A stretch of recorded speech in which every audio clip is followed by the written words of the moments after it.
বিজয় হয়েছে, ৭১ একবার বিজয় হয়েছে, ২৪ আবার বিজয় হয়েছে, দ্বিতীয়বার আবার বিজয়ের জন্য যেন আমাদেরকে আবার রাজপথে নামতে না হয়।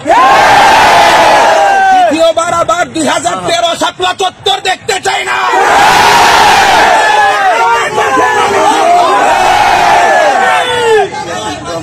একবার মাঠে নেমেছি, চূড়ান্ত বিজয় নিয়ে আমাদেরকে ফিরতে হবে ইনশাআল্লাহ। এই জন্য শুধু খুনি হাসিনার পতন হয়েছে, এটাই শুধু আমাদের বিজয় নয়, আমাদের লক্ষ্য হচ্ছে এই দেশে ইনসাফের রাজ কায়েম করতে হবে। এই দেশে বেঈমানি দুর্নীতি চলতে দেওয়া যাবে না। এটার আধিপত্য ভার্সিটি, কলেজ, বিশ্ববিদ্যালয়ে ভরে গেছে। আর কোন কুলাঙ্গার শক্তি ক্ষমতার আধিপত্য এই সমস্ত জায়গায় বিস্তার করতে দেওয়া হবে না। এখন আমাদের কাজ হচ্ছে আল্লাহর কাছে দোয়া করবো এবং আমরাও চেষ্টা করব ইনসাফের রাজ কায়েম করা, ইসলামী খেলাফত এই দেশে বাস্তবায়ন করতেই হবে।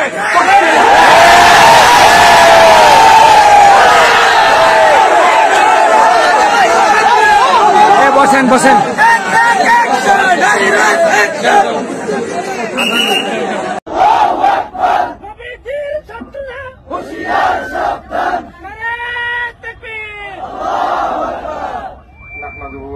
ونسلم على رسوله الكريم أما بعد فأعوذ بالله من الشيطان الرجيم بسم الله الرحمن الرحيم وأعدوا لهم ما استطعتم من قوة ومن رباط الخيل صدق الله العظيم। আসলে এখানে আর বক্তব্য দেওয়ার মতো লম্বা চড়া সময় নাই। দুইটা বার্তা দিতে চাই। আমাদের দেশীয় প্রশাসনের উদ্দেশ্যে একটা বার্তা এবং ভারত সরকারের উদ্দেশ্যে একটা বার্তা। দেশীয় সরকারের ব্যাপারে আমাদের বার্তা হচ্ছে, আমাদের স্বাধীনতার ৫৪ বছর পার হয়ে গেছে, ৫৩ বছর ৫৪ বছর পার হয়ে গেছে। এই ৫৩ বছর ৫৪ বছরে স্বাধীনতা যুদ্ধে যাদের অবদান ছিল, স্বাধীনতা যুদ্ধের যেই স্বীকৃতিগুলো, বীর শ্রেষ্ঠ, বীর উত্তম, বীর বিক্রম, যে স্বীকৃতিগুলো ছিল, সমস্ত স্বীকৃতিগুলোতে প্রায় ৭০০ থেকে ৮০০ মানুষ পেয়েছে। এর মধ্যে হিন্দু ছিল শুধুমাত্র ৬ জন, বাকি সবাই মুসলমান ছিল। হিন্দুস্তান থেকে ভারত থেকে ইংরেজদের তাড়ানোর পিছনে মূল অবদান ছিল আলেম ওলামা এবং তাওহীদি জনতা। এমনকি স্বাধীনতা যুদ্ধের মধ্যেও হিন্দুরা ভারতে পালিয়েছে, মুসলমানেরা এখানে বীর বিক্রমে যুদ্ধ করেছিল। ২৪ আন্দোলনেও আমরা দেখেছি কি কতিপয় হিন্দু, আমরা ধর্মীয়ভাবে বিভাজন চাই না, কিন্তু ষড়যন্ত্রগুলো স্পষ্ট করতে হয়। আমরা যখন আমাদের স্বাধীনতা চেয়েছি, এই দেশে থেকে ভারতের দালালি করেছে এবং হাসিনার দালালি করেছে শুধুমাত্র গুটি কয়েক হিন্দু ছাড়া আর কেউ না। কিন্তু এখন আমাদের বিষয় হচ্ছে, প্রকৃত অর্থে এই মাটির প্রেমিক, দেশ প্রেমিক হচ্ছে ইসলাম প্রিয় তাওহীদি জনতা এবং আলেম ওলামারা। দুঃখজনক বিষয়, আফসোসের বিষয় হচ্ছে ৯২% মুসলমানের দেশে বিগত ৫৩ বছরের ইতিহাসে নবীজি সাল্লাল্লাহু আলাইহি ওয়াসাল্লামের ইজ্জতের হেফাজতের জন্য হুজুর সাল্লাল্লাহু আলাইহি ওয়াসাল্লামকে নিয়ে কটূক্তি করলে মৃত্যুদণ্ড দিতে হবে এমন কোন ন্যূনতম আইন আমাদের দেশে আজ পর্যন্ত কার্যকর হয় নাই।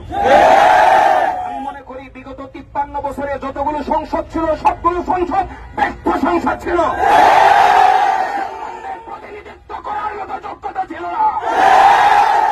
আমি সামনে আহ্বান করতে চাই, বর্তমানে যারা আছেন দায়িত্বশীল ভূমিকায়, ভবিষ্যতে যারা আসবেন জানি না কি হয়, কিন্তু আমাদের স্পষ্ট বার্তা, ৫৩ বছরে হয় নাই, সামনেও হবে না, তার হতে দেওয়া যাবে না। আমাদের স্পষ্ট বার্তা হচ্ছে, আমাদের নবীজিকে আমরা আমাদের মা বাবা থেকে ১০০০ গুণে বেশি ভালোবাসি। আমার মাকে কেউ গালি দিলে তার বিচার না করা হলে, তার যদি বিচার আমরা না পাই, আমার মায়ের গালিদাতাকে আমি হত্যা করতে বাধ্য হব। ঠিক তেমনি ভাবে নবীজির প্রতি আমাদের মহব্বত সবচাইতে বেশি। অতএব যদি সংসদে নবীজির বিরুদ্ধে কটূক্তিকারীদের ব্যাপারে সুস্পষ্ট আইন প্রণয়ন করা না হয়, মৃত্যুদণ্ডের আইন করা না হয়, দেশের তাওহীদি জনতা নিজের হাতে আইন তুলে নিলে আপনাদের আর কিছু বলার অধিকার থাকবে না।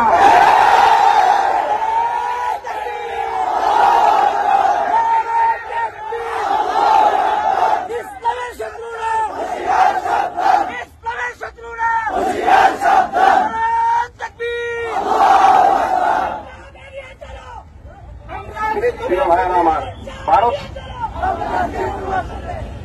সরকারের ব্যাপারে আমাদের একটা বার্তা, সুস্পষ্ট বার্তা, সেটা হচ্ছে আমরা বহু ষড়যন্ত্র দেখে এসেছি। এখন আর ষড়যন্ত্র দেখার সময় নেই, এখন ষড়যন্ত্রের দাঁত ভাঙা জবাব দেওয়ার সময় এসেছে। আমি শুধু বাংলাদেশ নয়, ভারত, বাংলাদেশ, পাকিস্তান তিন দেশের মুসলমানদেরকে আহ্বান করব, নবীজি সাল্লাল্লাহু আলাইহি ওয়াসাল্লামের ভবিষ্যৎবাণী অনুযায়ী গজওয়াতুল হিন্দ অতি সন্নিকটে চলে এসেছে। এখন আর সময় বাকি নেই। এখন প্রত্যেকটা স্কুল, প্রত্যেকটা কলেজ, প্রত্যেকটা ভার্সিটি, প্রত্যেকটা মাদ্রাসা, প্রত্যেকটা মসজিদ মুজাহিদদের ক্যান্টনমেন্ট করে গড়ে তুলতে হবে। গজওয়াতুল হিন্দের জন্য পরিপূর্ণ প্রস্তুতি নিতে হবে। আমরা যতই দাবি জানাই, মোদী সরকার কোনোদিন তাদেরকে ফাঁসি দিবে না। বাহ্যিকভাবে কিছু ক্ষতি করার যদি আমরা চিত্র দেখিও, তলে তলে ওদেরকে আরো ধন্যবাদই দিবে। এই জন্য চূড়ান্ত ফয়সাল, চূড়ান্ত সিদ্ধান্ত হবে গজওয়াতুল হিন্দে ইনশাআল্লাহ। তো এমন নিকৃষ্ট কাজ করেছে, এটা কি এই প্রথম নাকি আগেও ঘটেছে? আমি আপনাদেরকে প্রশ্ন করতে চাই, আগের খুনটা হয়েছিল 2018 সনে, ওই খুনের পর 6 বছর হয়েছে। 6 বছরে কোনো বিচার আপনারা দেখেছেন? খুনের যদি বিচার না হয় তখনই খুনের পুনরাবৃত্তি ঘটে। আগের ঘটনায় যখন নাকি এটার কোনো কার্যকরী ব্যবস্থা নেওয়া হয় না, এই জন্যই ওরা গত মঙ্গলবারে পুনরায় খুনের মতো কার্যকলাপ ঘটিয়েছে। এবার আর এভাবে ছেড়ে দেওয়া যায় না। হয়তো তাদের ফাঁসিতে ঝুলবে, না হলে আমরা নিজেরা জীবন দিব।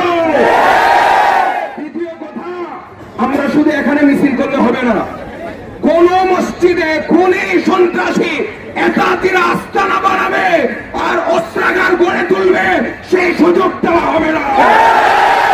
সামনের কর্মসূচি হবে, যেই মসজিদে একাতিরা আস্তানা করবে ওই মসজিদের দিকে মার্চ করতে হবে। মসজিদের কমিটি, ইমাম, মুসল্লি সমন্বয় করে ওদেরকে মসজিদ থেকে বের করতে হবে।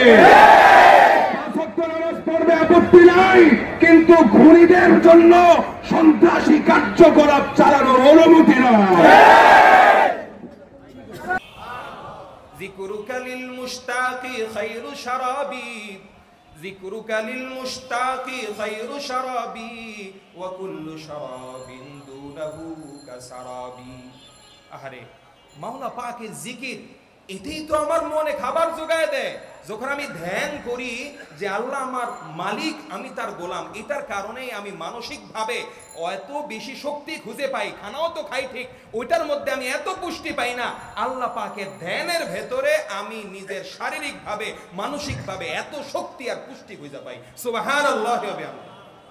বুঝেন এটার দাম কত বেশি?